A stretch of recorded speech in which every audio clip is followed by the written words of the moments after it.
साथियों नमस्कार। आज मैं आपके सामने एक ऐसी कविता लेकर उपस्थित हुआ हूं जो कुछ समय पहले सोशल मीडिया पर काफी चर्चा में रही और लोगों के द्वारा खूब सराही गई। मैंने ये कविता सुनी और मुझे काफी अच्छी लगी।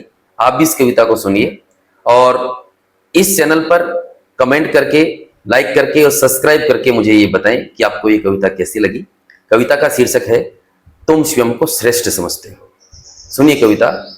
ना नर में कोई राम बचा, नारी में ना कोई सीता है। ना नर में कोई राम बचा, नारी में ना कोई सीता है। ना धरा बचाने के खातिर विश्व कोई शंकर पीता है। ना श्री कृष्ण सा धैर्य बचा, ना श्री कृष्ण सा धैर्य बचा, ना नानक जी सा परम त्याग। बस नाच रही है नर के भीतर प्रतिशोध की कुटिल आग। बस नाच रही है नर के भीतर प्रतिशोध की कुटिल आग।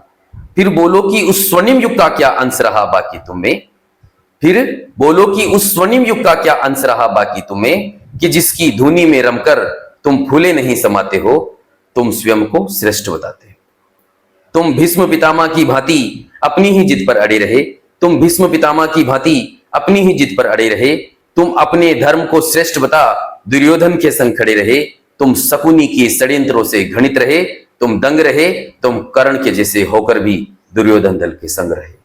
फिर एक दुर्योधन सत्ता के लिए युद्ध में जाता है, कुछ धर्मांधों में थोड़ा धर्म जगाता है। फिर धर्म की चिलम में नफरत की चिंगारी से आग लगाकर, फिर धर्म की चिलम में नफरत की चिंगारी से आग लगाकर धर्म का धुआं फूंक फूंक मतवाले होते जाते हो। तुम स्वयं को श्रेष्ठ बताते हो। साथियों, इस कविता का यथार्थ बोध केवल इतना है कि यदि हमारी भावनाएं दूसरों के प्रति सही नहीं है, यदि हमें दूसरों को नीचा दिखाने में सुख प्राप्त हो रहा है, यदि इतने अच्छे परिवार में जन्म लेने के बाद, इतने अच्छे संस्कारों में पलने के बाद भी हम ऐसा घृणित कार्य कर रहे हैं, तो चाहे कितना ही राम राम राधे राधे का गुणगान कर लो, हमारा भले होने वाला नहीं है। और यदि हमारी भावनाएं दूसरों के प्रति सही है, यदि हमारे विचार दूसरों के प्रति सही है, तो हमारे मुख से निकला हुआ मरा मरा मरा शब्द भी राम राम शब्द में गणित होता है। इस बात का हमारा स्वर्णिम इतिहास साक्षी है।